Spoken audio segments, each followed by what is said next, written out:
ఇల్లు వృద్ధిలోకి రావడము అన్నది దేనివల్ల ఉంటుంది అంటే ఇంటికొచ్చిన వారిని ఆదరించడం బట్టి ఉంటుంది. ఒక్కొక్క మహాత్ముడు ఇంటికొచ్చి వెళ్ళిపోయిన వేళ ఐశ్వర్యం విపరీతంగా అందుకుంటుంది. ఒక్కొక్క మహాత్ముడు మనసు చిన్నపుచ్చుకొని వెళ్ళిపోయిన వేళ అంతా అశాంతి నిండిపోతుంది. అందుకే ఇంటికొచ్చిన వారి విషయంలో పరాకుగా ఉండవలసింది ఎవరు అంటే ఇంటి ఇల్లాలు. ఆమె నుండి కోడలు నేర్చుకుంటుంది. ఆవిడికే లేదనుకోండి, ఇంకా కోడలికి ఎక్కడి నుంచి వస్తుంది? తాను చెయ్యదు కానీ కోడలకు బుద్ధులు నేర్పుతుంది. ఎందుకది? తానోటి చెయ్యాలి ముందు.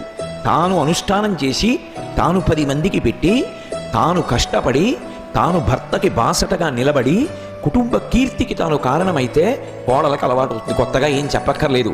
పాఠాలు చెప్పడానికి కోడలు అక్కర్లేనటువంటి విషయాలు తాను మాత్రం ఆచరించడానికి తనకి సరిపోతుంది. అది కాదు అత్త అంటే. అత్త అంటే ధర్మమును ఆచరించాలి. తత్కారణము చేత కోడలు పుచ్చుకోవాలి.